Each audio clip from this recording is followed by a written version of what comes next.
14ویں کا چاند چمک رہا تھا۔ رخسانہ امید سے تھی۔ تقریباً 9 ماہ میں 4 دن باقی تھے۔ اس کے پیٹ میں درد شروع ہوا۔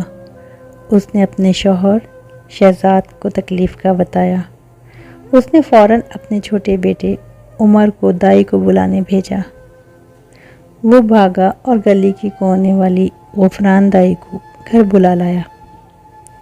دائی رخسانہ کو کمرے میں لے گئیں۔ تھوڑی دیر بعد کمرے سے بچے کے رونے کی آواز سنائی دی۔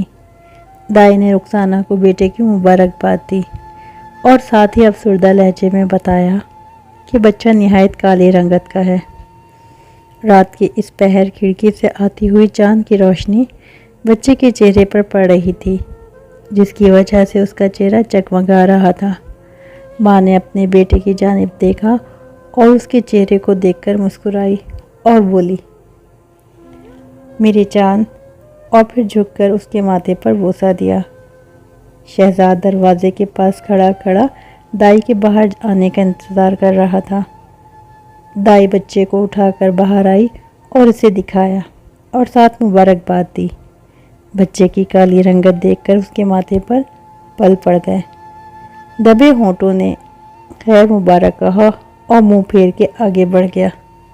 رخسانہ نے اس کا نام چاند رکھا، کیونکہ جب وہ پیدا ہوا تو 14ویں کا چاند چمک رہا تھا۔ اس کی رنگت کی وجہ سے سبھی گھر والوں نے یہ نام رکھنے سے منع کیا، لیکن رخسانہ نہ مانی۔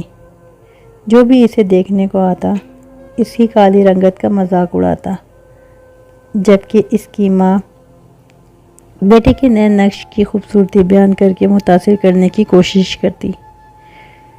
اس کی رنگت کے باعث اس کا باپ اسے کل موہا کہہ کر پکارنے لگا۔ یہ سنتے ہی سبھی گھر والے بچے کو بھی کل موہا کہہ کر پکارنے لگے۔ دیکھتے دیکھتے ان کے رشتہ داروں اور محلے والوں نے بھی اسی نام سے پکارنے لگے۔ وہ جب یہ غلط نام پکارتے تو چاند کی ماں ان پر غصہ ہو جاتی۔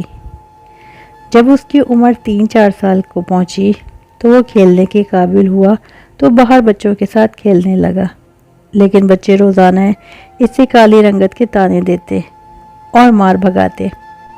وہ اکثر روتا ہوا ماں کے پاس آ جاتا۔ اس کی ماں اسے سینے سے لگاتی، اسے دلاسا دیتی اور مختلف کہانیاں سناتی۔ اسے معلوم تھا کہ اگر اس نے اپنے بیٹے کو پیار نہ کیا، ہمدردی نہ دی تو وہ زندگی سے مایوس ہو جائے گا۔ چاند اپنی ماں سے اکثر لیٹا رہتا اور ماں سے محبت سمیٹتا، جبکہ اس کے دوسرے بیٹے باہر اپنے دوستوں کے ساتھ کھیلتے رہتے۔ جب چاند 5 سال کا ہوا تو چاند کی ماں نے اس کے باپ کو کہا کہ باقی بچوں کی طرح چاند کو بھی اسکول میں داخل کرائے۔ شہزاد نے پہلے تو ٹال مٹول کی، مگر رخسانہ کی ضد کی وجہ سے اسے اسکول میں داخل کروایا۔